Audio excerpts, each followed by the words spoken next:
mukunzi wa Zara Films, nongera kuguha ikaze kuri platform zacu zose, aho ugenda ukurikira amasomo nk'aya. Amasomo agenewe akenshi abakinnyi n'abanyamuryango ba Zara Films. Is acting course master class 2026. Dutangiye urugendo rw'impinduramatwara muri sinema nyarwanda, tuzana uburyo bushya bw'imikinire bugezweho kandi bukunzwe ku isi yose. Niyo mpamvu hateguwe iyi master class kugira ngo buri muntu agire skills ziri basic, ariko tuzagenda tubashyiramo n'izindi ziri kuri high standard, uko buri kintu cyose kigira intangiriro. Uko ugenda uzamuka ni kugenda umenya byinshi birushijeho mu bijyanye na acting. So mbere ko dutangira, icyo nababwira ni uko buri kintu cyose kigira urufatiro cyangwa se umusingi. Muri ibi bintu, muri industry ya sinema, ikintu cya mbere gikenewe ni icyitwa discipline. Discipline nicyo kintu cya mbere. Udafite ikinyabupfura muri ibi bintu, nta kintu waba uri gukora. Niyo mpamvu mbabwira ngo nyabuna ikinyabupfura ni wo musingi w'ibanze. So tudatinze rero, aha dushobora gukoramo wenda tugiye kwigana ibintu bijyanye na acting cyangwa se uburyo bw'ibanze bwa acting. Harazamo inama n'ingero. Rimwe turareba iby'ingenzi muri acting. Section A harazamo amahame y'ibanze ya acting n'amatekinike y'ingenzi muri acting. Kabiri, harimo formulas za acting. Section A ni formula yo gukina scene na formula y'amarangamutima. C, formula y'isesengura rya script. Akako dushobora no kuzakagarukaho mu minsi navuga iri imbere.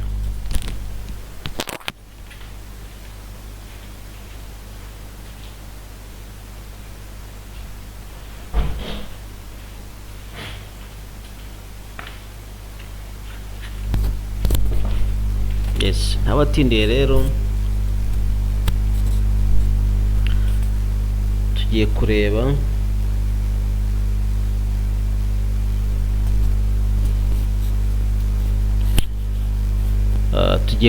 acting, uburyo bw'ibanze bwa acting. Ubundi iyi ni guide yoroshye cyane, ni guide yoroshye izagufasha cyangwa se izafasha abakinnyi ba filime guteza imbere impano zabo, haba mu kwitegura roles no guhangana n'ibihe bikomeye mu gukina.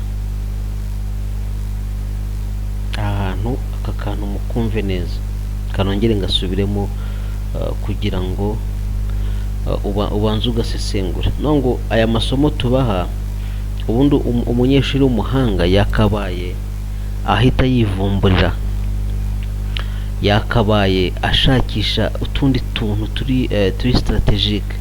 Umunyeshuri mwiza aba umuvumbuzi. ndongera nti iyi guide yoroshye izafasha abakinnyi ba filime guteza imbere impano zabo. Kwitegura roles nubwo hayo yovuze ngo kwitegura role nshobora kuguha script ntaranagukora directing wowe ugahita wumva yaba amarangamutima, yaba ibijyanye na positioning, ibyo nabyo bikenewe nyine, yabo cyane cyane ikintu kibanza ni ku kijyanye na icyo nakwita introduction. Ni gute winjira muri scene, ni gute ndaza gusoma iyo naryo tuzaryiga, ariko nakanse nkubivugaho uburyo usomamo mugenzi wawe. Aha gusoma mvuga si kiss, no, uburyo usesengura umukinnyi wa mugiye gukinana cyangwa se abo mugiye gukinana, nizihe karite waziho. Niyo mubibona neza mukurikira filime nyarwanda, hari amadiwo tuzi kera yari Fabiola na Manzi, zira zari duo, bariya bari bamaje kumvana memu na yaba director Wilson buriya iyo muganira akubwira yuko bara ntago bajya bavunana, script bayisomye barazaga bagahita bagitinga. Nicyo bisobanuye. Indi duo Kiraman na Nyambo ni indi duo. Nsabe Bija ni indi duo. So aha rero no bijyanye no kwitegura roles cyangwa scene. Ikindi hakazamo no guhangana n'ibihe bikomeye mu gukina. Aha sinzi wenda niba aka kantu muri gusa nko mukumvaho neza. Iyo bavuze guhangana n'ibihe, urumva hano turacyari muri introduction. Guhangana n'ibihe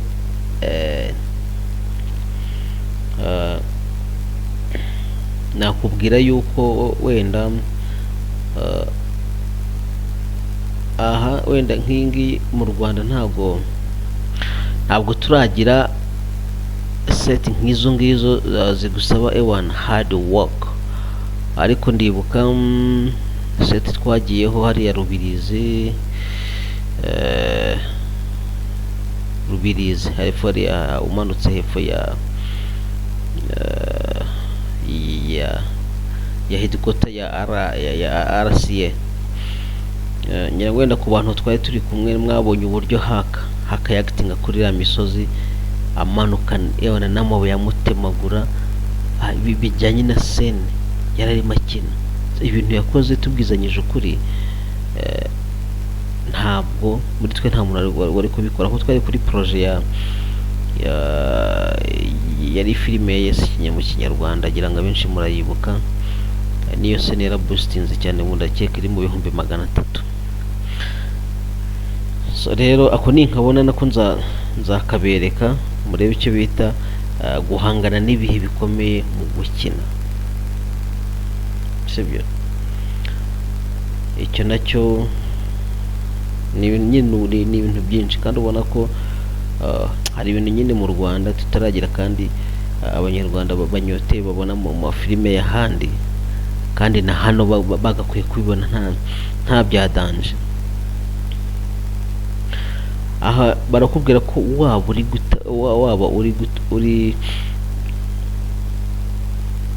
uri gutangira cyangwa se ushaka no kunoza tekinike yawe, iri somo rizagufasha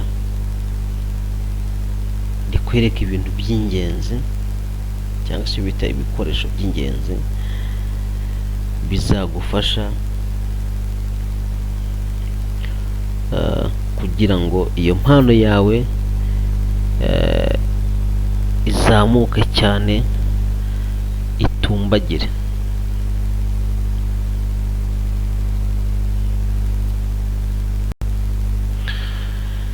Ariko mbere yuko dutangira na point ya mbere, iby'ingenzi muri acting,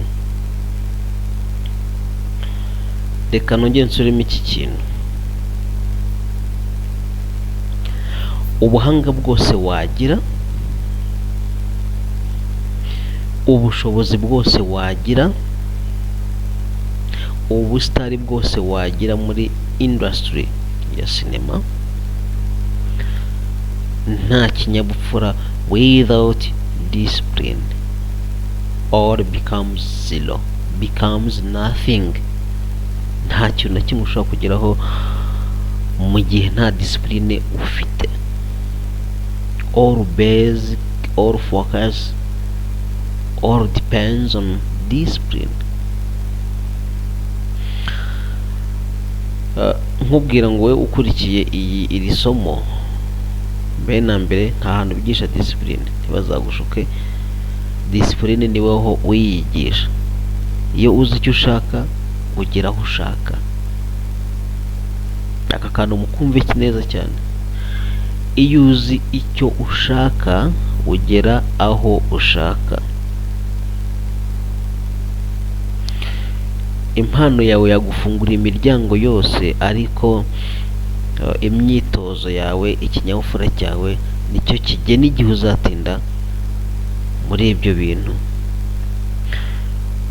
Aho kujyanye na discipline nabaha urugero.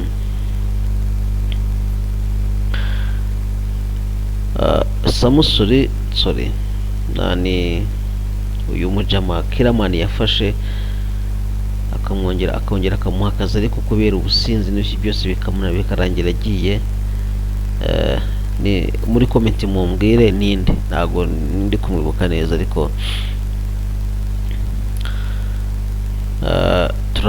ndaza nimwibuka ndaza kumubabwira. So ikintu bita ikinyabupfura rero ni umusingi wa byose, ni urufatiro rwawe muri sinema nyarwanda, cyangwa se n'ahandi hose uzajya gukina.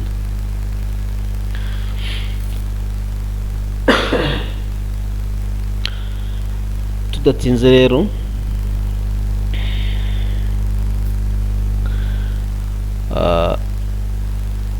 tugiye kugaruka ku isomo ryacu, aho turahera ku bihe by'ingenzi muri acting, duhera kuri section A, amahame y'ibanze ya acting. Ubundi muri aya mahame abantu benshi ntabwo bazi utu tuntu, kandi abenshi nta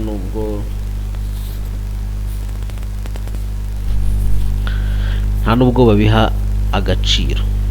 Uti gute? Hari icyo bita ukuri.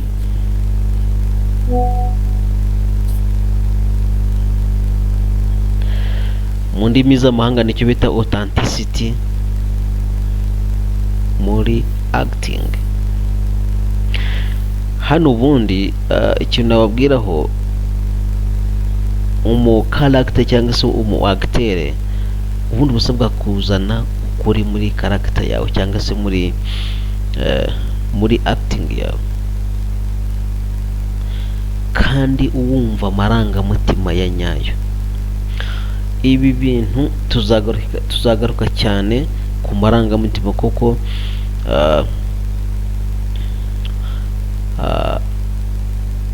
ubundi acting ifite icyo bita pillars zose zishingira kuri emotional, ariko emotional yo iyoborwa n'icyitwa reacting. Tukagira icyitwa face language, tukagira full body language, tukagira n'icyitwa silence language. Utwo tuntu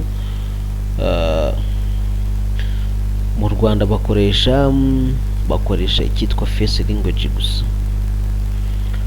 Geste depends na reaction cyangwa se reacting. So ibi byose haba hakenewe ukuri kwawe, kuko hari n'abantu acting ukabona ni ikinyoma, kuko hari ikintu tugomba kwitondera nk'abacteur. iyi AI iyo uyujuje ibyo byose, ngira ngo kutu video umuntu agera ku musozo practice ndaza kubereka, murabona ko nta na kimwe cya kabiri mushobora kugeza kuri AI, kuko yo AI yo iti complete byose. Niyo mpamvu tugomba kwiga kubana na AI.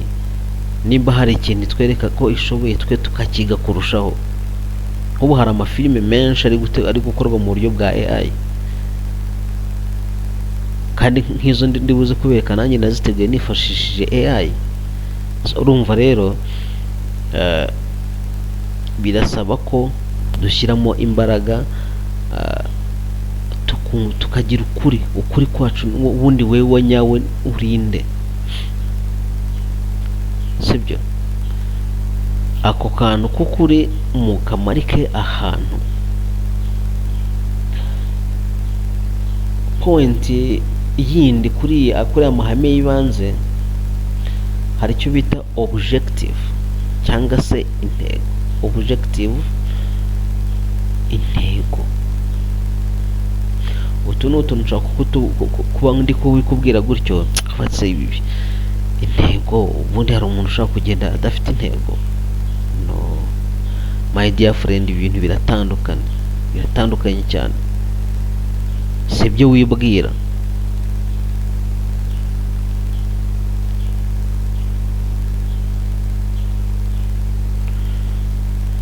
Hano icyo bita intego, buri mu character agira ikintu ashaka, agira icyo ashaka, cyangwa se n'impamvu ituma akora ibyo ari gukora muri scene. Aka kantu sinzi nimba murimo murakumva. Buri mwacteur agira ikintu ashaka,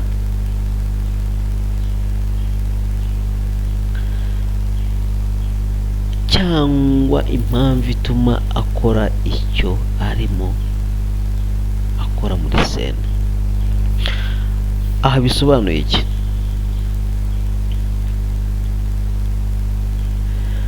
Nimba bakubwiye ngo wenda urugero, hari ndajya mfata ingero wenda kuri filime murimo murareba,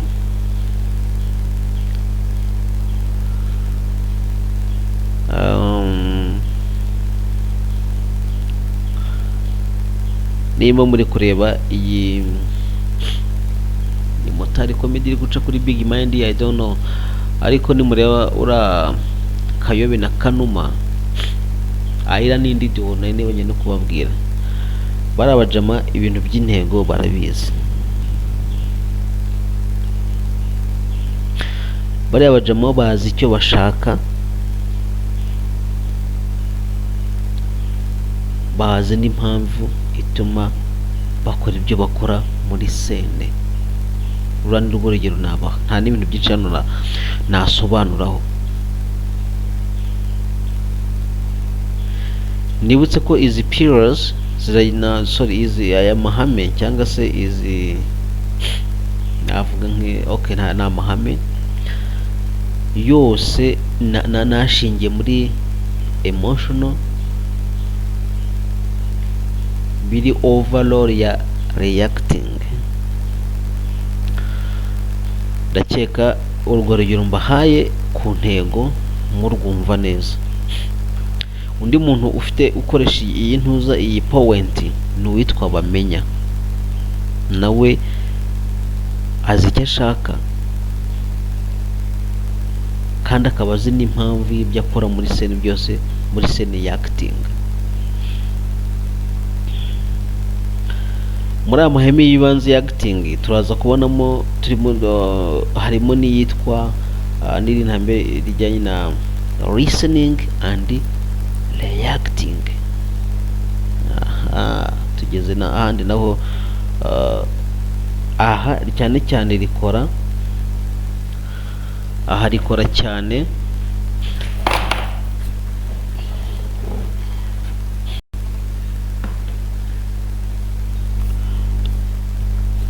aha navuga ko rikora cyane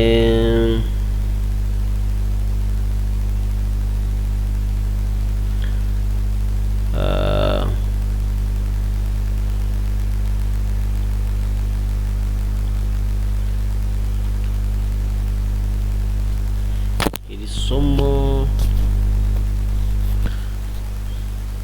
rikora cyane mu buryo wumvamo director, kumva no gusubiza, listening and reacting. ngira ngo nk'uko mubibona turacyari kuri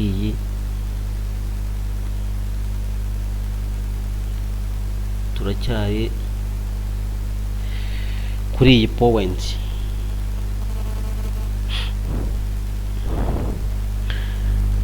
Turacyari kuri iyi point yo kumva no gusubiza, listening and reacting.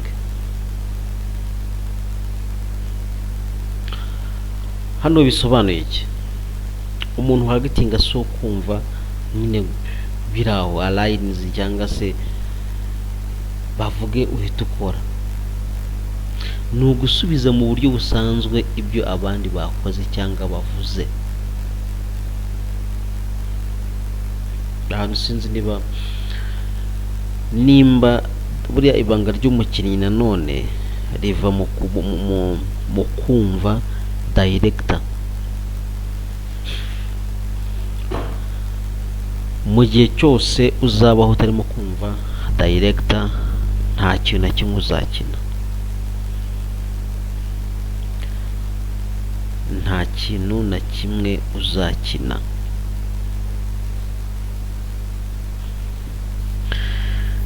Bisobanuye iki? Umunyempano cyangwa se umuntu ushaka kuvamo umukinnyi mwiza, aka kantu uba ugomba ugakora. Niyo mpamvu nakomeje kubabwira, nimba bahaye izi point, birasaba ko nawe wicara ugakora research. Kuba ushobora kugenda ukabaza ChatGPT. ChatGPT ntabwo isaba kuba uzi icyongereza cyane, cyangwa se ushobora kwibwira ati ndifuza ko tuganira mu kinyarwanda,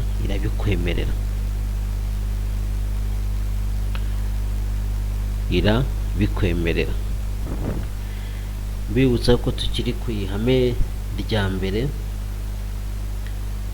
rya section, amahame y'ibanze ya acting niyo tukiriho.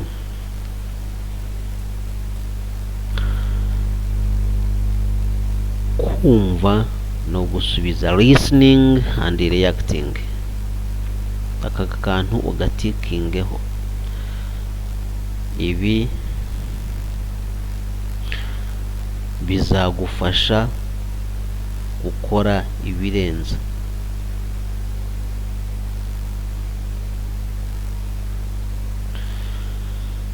Aha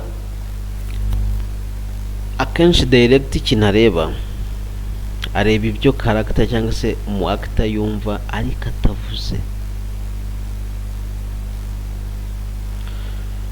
Aka kantu kaza mu cyitwa silence language.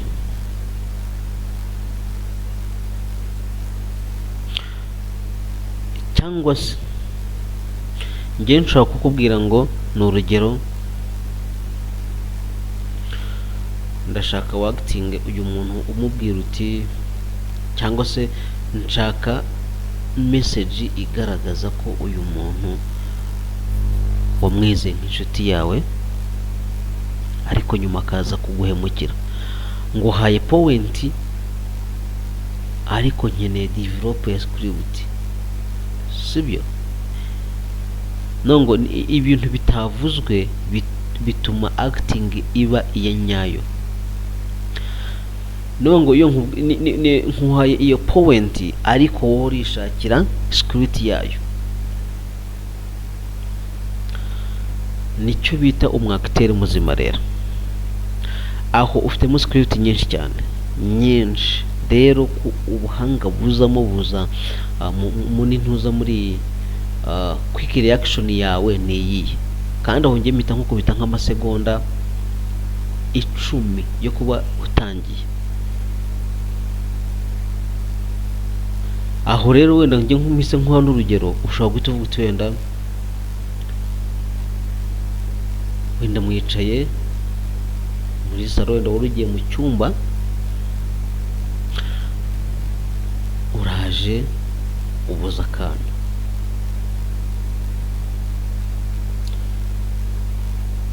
cyangwa se ushobora no kugenda mu cyumba mu gihe ukirimo gutunguka nawe atarakubona, wenda ugasanga arimo guhumanya wenda ibinyobwa mwarimo muranywa,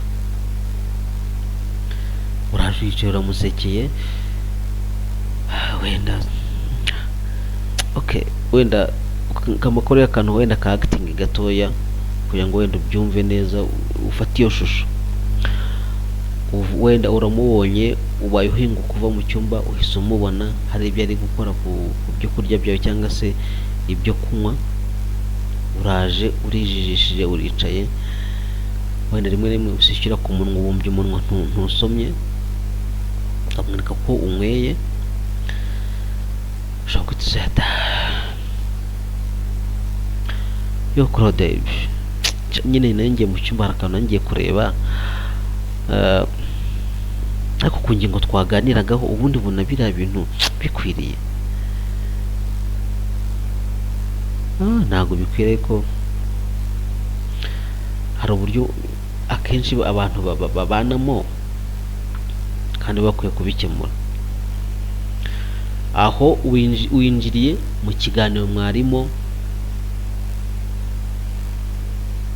muganiraho, we ugahita ugaruka mwataye ku Claude, kuko inshuti z'ubu ngubu akenshi ubona ari indyarya, ubundi hari umuntu wo kwizera ukibaho? ngo Claude we ati se kubera iki? Aho kuko uri muri quick reaction ushobora guhita urasa ku ntego, ugahita uko ikintu dukeneye ni mwari muri munuza muri mood nziza, ariko biba ngombwa ko muhita muhinduka. Ushobora guhita umutaye ku Claude, ubundi ubona wenda kunyica byakumarira iki? Claude ashobora guhita ahagurukira hejuru ye, njyewe Fiston, njye inshuti yawe ngo nakwica? Wiva geste nawe ushobora guhita uhaguruka ukora amageste menshi umufesinga mu maso ati why not? Ibyo ukoze wabibonye, ntabwo uzi ko nanabibonye, ngaho ufata iki kintu cyo kunywa kimwe, nimba uri inshuti yanjye unywa kuri iki cyo kunywa narimo kunywaho, aho hazabyanga. Aho rero za reacting zitazigaragara, ako ni akagero gatoya nari mbahaye, sibyo? Mubwiye topic, muhise mushaka, muhise mudevelopinga icyitwa script direct. Hari set muzajyaho nyinshi z'abantu bakora gutyo, hari set zikora gutyo, cyane cyane nk'urugero nka set za Regis na Nyagso. Aho Nyagso we araborokoza, we ntago agira, we ibyo yakwandikiye ugomba kubima nk'uko yabyanditse, we ni different. So rero kumva no gusubiza, listening and reacting, ni akantu nako tuzagenda tugaruka, kuko aya masomo agenda yunganana, hariyo azagenda agaruka mubona, agenda agaruka mubona, agenda agaruka.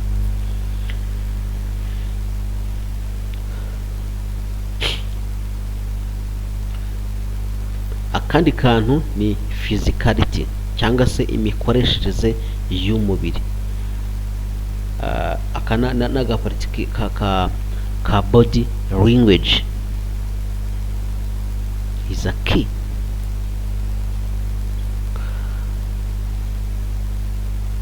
Body language cyangwa se imikoreshereze y'umubiri hazamo za geste, cyane cyane ubona ko mu Rwanda nicyo kintu cya mbere dukennyeho cyane. Hano bakubwira ko ukoresha body language, movement n'ibimenyetso by'umubiri mu kugaragaza character cyangwa se mu kugaragaza acting yawe mu buryo ukoramo. Aka kantu mukumve neza cyane, koresha body language, movement n'ibimenyetso by'umubiri mu kugaragaza character yawe.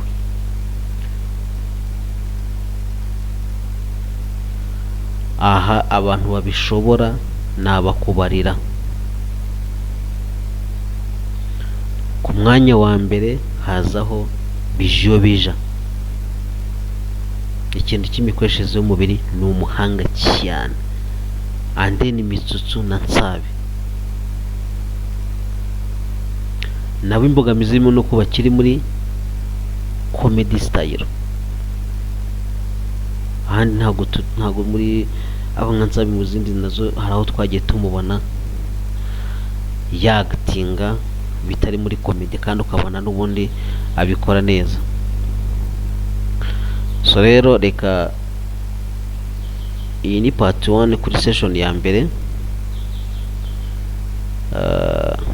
Reka ngire utu video ducyambere reka hanyuma duse nk'abasoreza iyi part 1 hano. Mpite mbategura n'indi kurikira izahera kuri iyi B,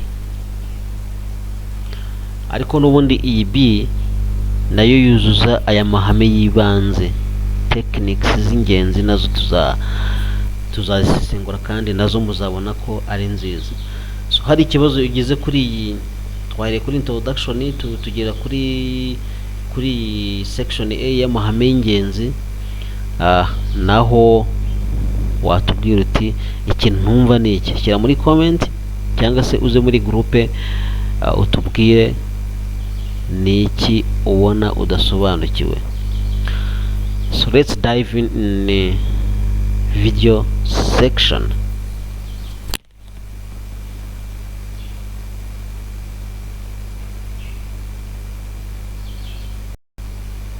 Nakubabariye.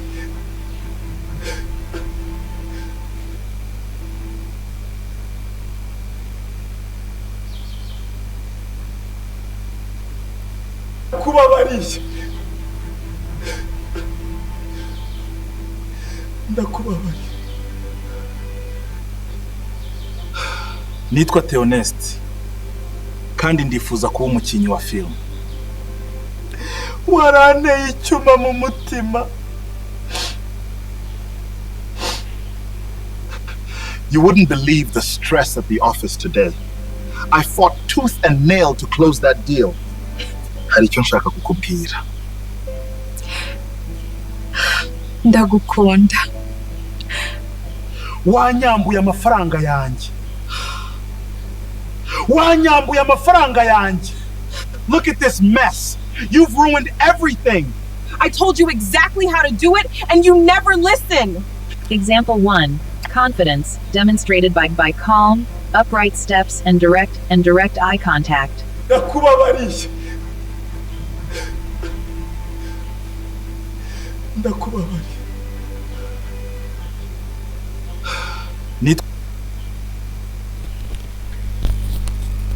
Yes, nkuko muyibona kuri example ya mbere mbahaye,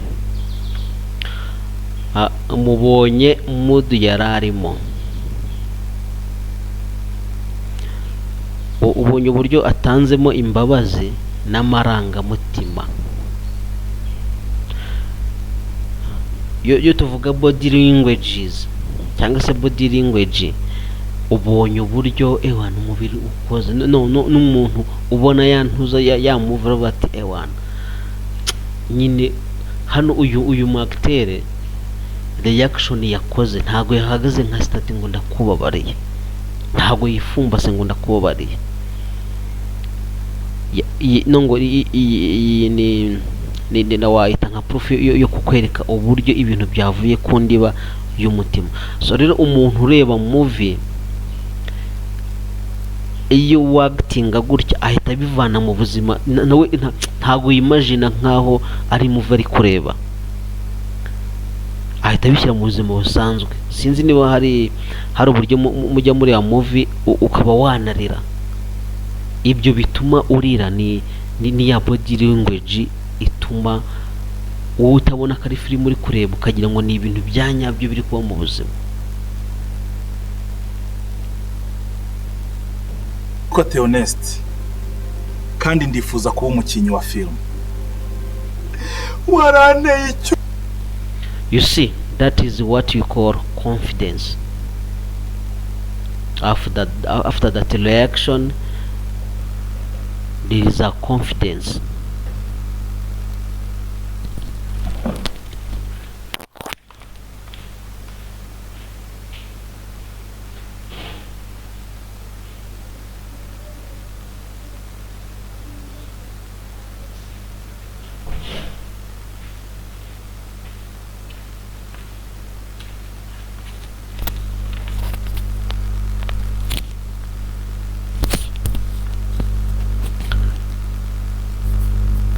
Mubonye iyo confidence yari afite, that is. So rero reka mbashimire, izindi ngero tuzakomeza kuzireba, kandi zira ko iyi session yagenze neza. Nshimire wowe watenze iyi class, ngira ngo tuzakomeza ku yindi session mu gihe kidatinze. Mbibutsa ko abantu muri groupe aya masomo hari platform mugomba kujya muyasangaho kandi bihoraho, na note niho muzajya muzibona kugira ngo mukomeze kwiyungura ubumenyi. Nawe ushaka kwinjira muri iyi platform cyangwa se muri Zara Films, ikaze cyane. Murakoze.